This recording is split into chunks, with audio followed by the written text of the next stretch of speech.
எனக்கு வந்துட்டு இப்போ லாஸ்ட் நான் போட்ட வீடியோவில் வந்துட்டு மிஸ்டர் ஸ்ரீராம் ராஜா நினைக்கிறேன். I think I said his name correctly. அவங்க வந்து ஒரு கமெண்ட் போட்டிருந்தாங்க, ma'am you just go and watch mister Abhishek's video. Abhishek அவங்க வந்து யாருன்னு பார்த்தீங்கன்னா he is one of the senior lawyer.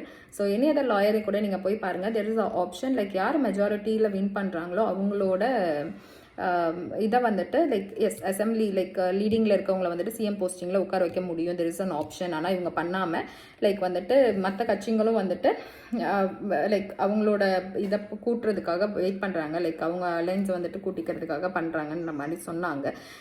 நான் நிறைய கொஞ்சம் ரிசர்ச் பண்ணேன். அதில் வந்து ஆக்சுவலாக பார்த்துருக்கீங்கன்னா yes it has happened. Maharashtra, Uttar Pradesh, Delhi, Bihar, even in Karnataka இப்போ லாஸ்ட்டாக 2018 அசம்பிளியில் வந்துட்டு பிஜேபி வந்து பார்த்தீங்கன்னா 224 இது இருந்திருக்கு, எம்எல்ஏ சீட்ஸ் இருந்திருக்கு. அதில் வந்துட்டு ஐ திங்க் 102 103 தான் பண்ணியிருக்காங்க. மெஜாரிட்டி பார்த்தீங்கன்னா 113 பண்ணியிருக்கணும். அதோட 50% பார்த்தீங்கன்னா, ஆனால் அவங்க அதை பண்ணலை. இருந்தாலும் அவங்கள வந்துட்டு சிஎம் போஸ்டிங்க்கு இருந்தாங்க. அது எப்படின்னு வந்து கேட்குறீங்கன்னா அந்த அசம்பிளியில் எஸ் அது வந்துட்டு கோலிஷன்னு சொல்கிறாங்க. அப்படின்னா என்னென்னா எந்த விதத்தில் வந்துட்டு கூட்டணி அமைச்சாலுமே எந்த கட்சியுமே மெஜாரிட்டியில் வர முடியாது அப்படின்ற ஒரு ஆப்ஷன் இருக்கும் போது யார்கிட்ட இப்போ லைக் அதிகமான இது இருக்குன்னு சொல்லி பார்ப்பாங்க, அதிகமான எம்எல்ஏ சீட்ஸ் இருக்குன்னு பார்ப்பாங்க. அதுக்கேற்ற மாதிரி அவங்கள வந்துட்டு போஸ்டிங் கொடுப்பாங்க. That is one of the option. அதே மாதிரி நம்ம தமிழ்நாடு ஹிஸ்ட்ரியில் இதுவரையும் பார்த்தீங்கன்னா டிஎம்கே ஏடிஎம்கே இருந்திருக்கு. அவங்க இதுவரையும் வந்துட்டு மைனாரிட்டியில் சிஎம் போஸ்டிங்கில் இருந்ததே கிடையாது. எப்படியாவது வந்துட்டு மற்ற கட்சிங்களோட கொலாபரேட் பண்ணி 50% ப்ளஸ் இருக்கிறதுல தான் போயிட்டு சிஎம் போஸ்டிங்க்கு இருந்திருக்காங்க. நம்ம தமிழ்நாடு ஹிஸ்ட்ரியில் இல்லை. அதே மாதிரி நீங்கள் சொன்னீங்க கவர்னர் நினச்சார்னா பண்ணலான்ட்டு.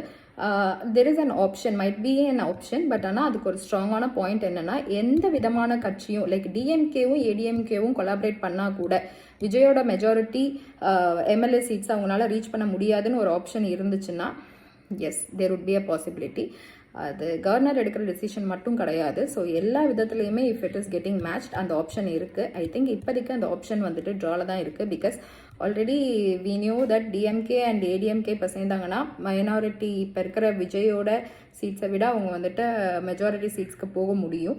ஸோ அந்த ஆப்ஷன்ஸ் எல்லாமே வந்துட்டு கவர்னர் சொல்கிற டேட்ஸ்குள்ளே எப்படி மூவ் ஆகுதுன்னு சொல்லி பார்க்கலாம். I hope like I reply to your message. Thank you for வாட்சிங். Subscribe and watch for more videos. By.